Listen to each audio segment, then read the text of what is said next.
Welcome to Relation Tales. Please like this video and subscribe Relation Tales. We're grateful for each and every one of you.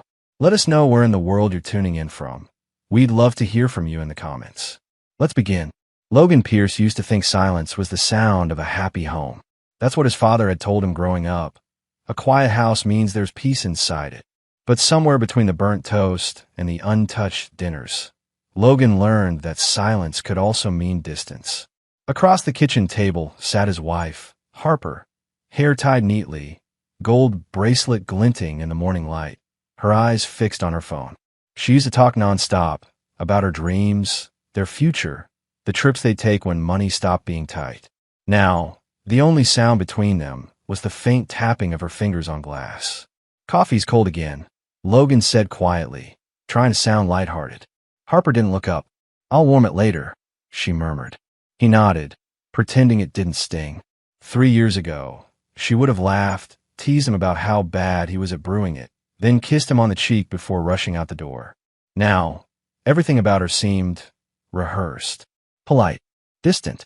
Logan worked long hours at a contracting firm in Denver. He built homes for people who had everything he wanted: stability, comfort, a sense of belonging. Harper, on the other hand, worked in marketing, a fast-paced world of flashing screens and late-night emails. Somewhere in between those two lives, they'd lost their rhythm. He used to tell himself it was normal. Marriages go through quiet phases. But lately, it felt less like quiet and more like absence. That Friday evening, he came home earlier than usual, a bouquet of lilies in his hand. They were her favorite ones. He remembered the way she'd smiled when he brought them home during their first year together. The house was empty. The TV off, lights dim. Her car wasn't in the driveway. He stood there for a moment, staring at the empty hallway that smelled faintly of her perfume.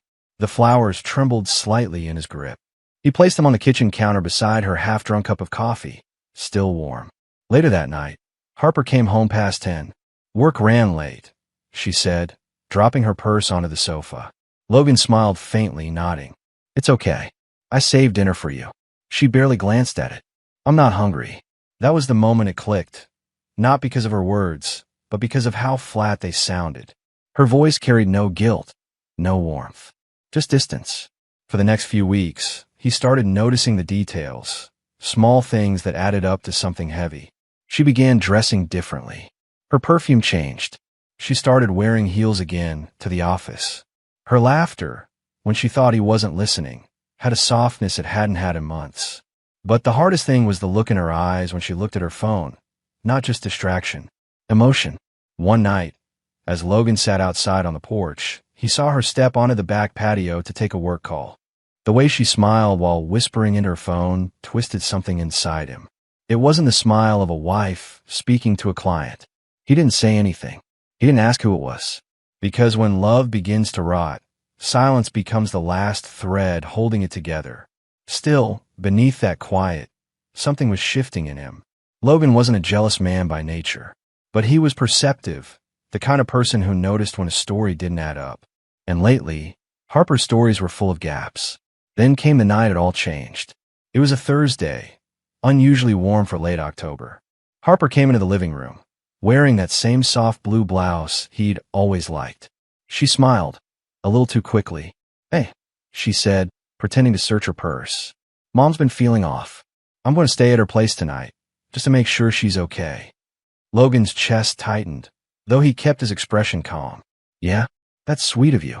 She leaned down and kissed his forehead lightly. "Don't wait up, okay?" The door closed behind her. Her heels clicked down the walkway, then silence. He sat still for a moment, staring at the clock. Then, slowly, he reached for his phone. It wasn't suspicion this time, it was instinct. A voice in the back of his mind whispering check. He opened their shared location tab, the one they'd agreed to use for safety reasons. Her little blue dot glowed on the map, but it wasn't near her mother's house. It was across town, at a restaurant. Logan stared at the name, Oak Ridge Lounge, the same place they'd celebrated their 3rd anniversary. And suddenly, the silence of his house didn't feel peaceful anymore. It felt like mockery. Logan sat frozen, the faint glow of his phone painting his face pale blue. The air felt heavy, as if the walls themselves were holding their breath. He zoomed in again. There was no mistake. The little blinking that represented Harper's phone sat right outside the Oak Ridge Lounge, the place she'd once called their special spot. He exhaled slowly, his pulse steadying. Betrayal didn't always come crashing in. Sometimes it crept in quietly, like fog rolling across the city until you couldn't see the truth anymore. But tonight, he saw it clearly. He didn't call her, didn't text. Instead, he grabbed his jacket and keys, sliding quietly out the door. The night air was cool, humming faintly with distant traffic. He drove with his headlights low, parking across the street from the restaurant. Through the tall glass windows, the lounge was glowing warm gold. People laughing, the clink of glasses, soft jazz spilling into the street. And there she was. Harper sat at a corner table, her hand resting lightly on the arm of another man. He was tall, dressed in a gray blazer, his hair perfectly styled, the kind of polished confidence that made people listen when he talked. Logan recognized him immediately. Aaron Mitchell, Harper's manager. He leaned forward, saying something that made Harper laugh. A quiet, genuine laugh that hadn't existed in their home for months. Logan didn't feel the urge to storm in. He didn't shout, didn't rage. He just watched. And in that stillness, a strange calm settled over him. He had his proof. When he finally drove home, he didn't blast the radio or curse into the steering wheel. He drove slowly, his mind replaying every excuse, every late night, every moment she'd said, "You're imagining things." It wasn't imagination anymore. It was clarity. The next morning, Harper walked into the kitchen, acting as if nothing had happened.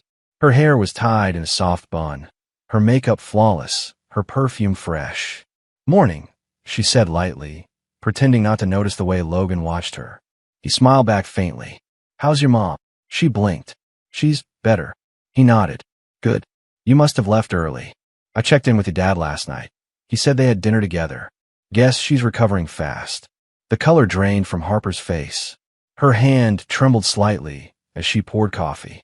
"Logan," she said, forcing a laugh, "you must have misunderstood." "I don't," he cut in gently. "You don't have to explain. I already know." The silence that followed was almost unbearable. The sound of coffee dripping filled the room. Harper set the mug down too quickly, the ceramic clinking against the counter. Her lips parted, but no words came out. Logan turned away, his voice calm but final. "You don't need to lie anymore, Harper. You made your choice last night. Just remember, I'll be making mine soon." He left before she could respond. That day at work, Logan couldn't focus. Every nail he hammered felt like an echo of what he'd lost. His coworkers joked and laughed, but he kept quiet, his mind spinning, not with anger, but with precision. Revenge wasn't about payback. It was about truth finding its way home. He spent the next few days collecting what he needed, screenshots of her shared location history, bank statements showing dinners at fancy restaurants, even a photo someone from the lounge sent him after he asked a favor. A friend who worked in deliveries often passed through there and had seen Harper that night. The evidence stacked up like bricks in his mind. By Friday, he had what he needed. But instead of confrontation, he planned something far more deliberate. That night, Harper came home early, her tone almost sweet again. "I thought maybe we could have dinner together," she said softly, like she was testing the ground. Logan looked up from his laptop. "Sure. Why not?" They ate quietly. She smiled occasionally, pretending everything was normal. Then he leaned back, eyes calm. "Funny thing," he said, "Aaron called me today." Her fork froze midair. "He asked about the project you two are working on. Seems you've been spending a lot of overtime together." She set the fork down. "Logan, please don't." "Relax," he said, still smiling. "I told him he could keep working with you. But I also told him the company might need to speak with HR soon." Her eyes widened. "You didn't." He tilted his head. "No, not yet. But you should know, Harper, lies have a way of catching up, especially when they're told under company emails." The blood drained from her face completely. He could almost see the panic forming behind her eyes. He stood up, placing his napkin neatly beside his plate. "Enjoy your meal," he said quietly. "I've lost my appetite." Later that night, Harper came to the bedroom door. "Logan, can we talk?" He didn't look up from the file in his hand. "We talked plenty when you said you were at your mom's. You just didn't realize I was listening." Her voice broke. "It was a mistake. Please. He looked up then, his expression cold but not cruel. Mistake implies you didn't know what you were doing. Harper. You knew. Every night you stayed out, every lie you crafted, every text you deleted, you knew. Tears welled in her eyes. I love you, Logan.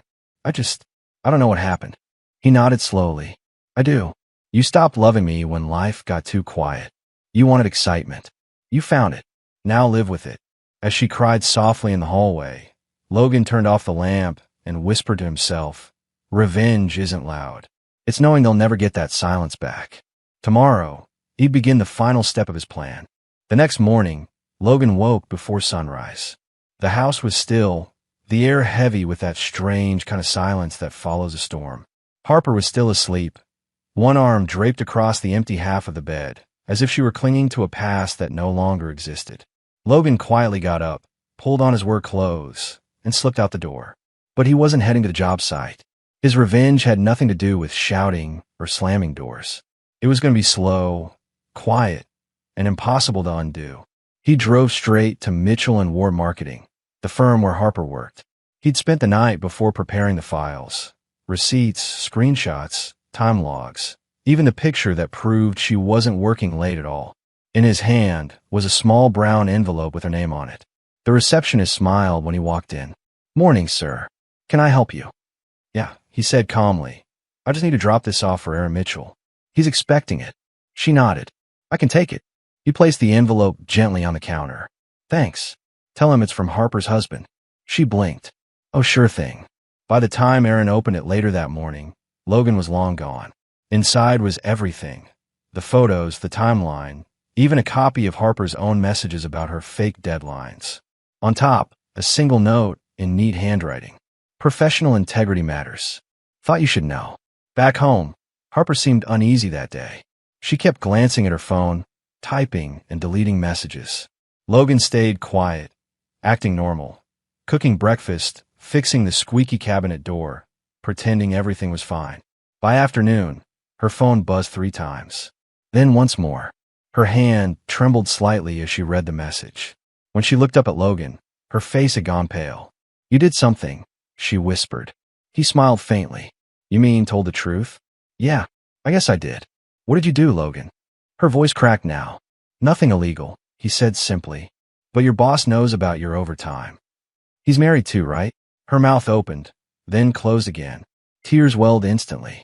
You ruined my job, she breathed. He set down his coffee cup, his tone still calm. No, Harper. You ruined that the night you thought you could build love on lies. I just removed the foundation. She sank into a chair, sobbing quietly. But Logan didn't feel satisfaction. Not yet. This wasn't about breaking her life apart. It was about giving her back the honesty she'd buried. Do you know what hurts most? He asked softly. I didn't lose my wife to another man. I lost her to her own choices. She looked up, eyes red. Please, Logan. I'll fix this. I'll quit. We can go to counseling. I'll do anything. He studied her for a long moment, then shook his head. I already went to counseling. Every night you didn't come home. I talked myself through it. Told myself you'd come back. That version of me is gone. Over the next week, everything began to unravel. Harper's company suspended her pending review. Rumors spread fast. Whispers in the office. Awkward glances in meetings. Aaron stopped answering her calls entirely. At home, Logan grew quieter. He still cooked, still did chores, still acted polite, but the warmth was gone. And that calm indifference hurt her more than any shouting could. One evening, Harper found him outside fixing the fence. You can't just ignore me forever, she said, her voice shaking. He didn't look up. I'm not ignoring you. I'm just not pretending anymore. She stepped closer, tears streaking her face. I made one mistake. Logan set the hammer down slowly, finally meeting her gaze. No, a mistake is forgetting an anniversary. A mistake is lying once and confessing. You lied for months. You made me the fool in my own marriage. Harper covered her face, breaking down completely. I don't know why I did it, she sobbed. It just happened. He nodded once, quietly. That's exactly what people say when they want to feel better about destroying something good. Then he walked past her, his voice low as he added, but here's the thing about destruction. Once it starts, you can't control what else falls with it. That night, Logan sat at the table with his laptop open. Papers were spread out. Mortgage documents, account details, separation agreements he'd downloaded but hadn't yet signed. He didn't want revenge for money. He wanted peace. When Harper walked in, her voice was small. "You're leaving?" He looked up, calm. "No, I'm asking you to." Her jaw dropped. "Logan, please, this is our home." He nodded. "And you turned it into a lie. You'll have time to find a place. I've already packed some of your things." She stood frozen, eyes wide and wet. "You can't mean this." "I do," he said quietly. "Because I can forgive the pain, Harper. But I can't share a roof with the person who caused it." She stood there for a long time, silent except for the sound of her breathing. Then she finally whispered, "You're not the man I married." Logan gave a sad smile. "You're right. You made sure of that." He turned back to his laptop as she walked away. Later, when she finally left, suitcase in hand, shoulders trembling, he didn't watch from the window. He just sat on the couch, the house echoing with the kind of silence he once thought meant peace. Now it really did. For the first time in months, he felt the air lighten. The stillness no longer felt like emptiness. It felt like clarity. He picked up his phone, deleted her contact, and whispered to himself, "Revenge doesn't always destroy them. Sometimes it just frees you." Weeks passed. The seasons shifted, and with them, the atmosphere inside Logan's home. What was once a space filled with tension and secrets now felt light, open, and painfully quiet. But for the first time in years, it was his. He'd changed the locks, repainted the living room, even rearranged the furniture. Not to erase Harper. He didn't want to pretend the past hadn't happened, but to reclaim the life she'd hollowed out with her lies.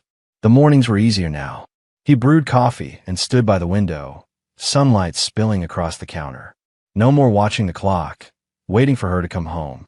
No more second-guessing every word or glance. He thought the anger would linger. It didn't. What remained instead was understanding, sharp, clear, and cold. Betrayal didn't break him. It taught him how to stop begging for honesty from someone who thrived on deceit. Harper, meanwhile, was learning her own lessons, painfully. After the firm learned of her relationship with Aaron, the internal review came fast. HR called it a conflict of interest. Her position was temporarily suspended, though everyone knew what that really meant. Aaron tried to distance himself, claiming she had misled him. Within a week, he stopped replying entirely. She moved into a small apartment across town, gray walls, creaking floors, the kind of place that smelled faintly of old paint. It was all she could afford after the company froze her salary. Every time she picked up her phone, she hesitated to text Logan. There were so many things she wanted to say. "I'm sorry, I miss you, I ruined everything." But what words could fix something she'd burned so completely? Sometimes she'd drive past their old house, parking half a block away, watching the lights through the window. She'd see him sitting at the table, drinking coffee, sometimes smiling faintly at the TV. There was a peace in him now that she'd never seen before. That hurt most of all. One Friday morning, Logan was heading out when he found a small envelope on the doorstep. No name, no return address, just his. Inside was a handwritten note. "I know I don't deserve forgiveness.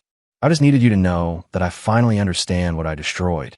You were my calm, my safety, my home. I traded it for a lie." Harper. He stared at it for a long time. The words didn't sting anymore. They just existed, like the echo of a memory he'd already learned to live without. He folded the note, set it in a drawer, and left for work. At the construction site, the rhythm of drills and hammers felt grounding. His crew joked, argued, laughed, the kind of honest noise that reminded him what real life sounded like.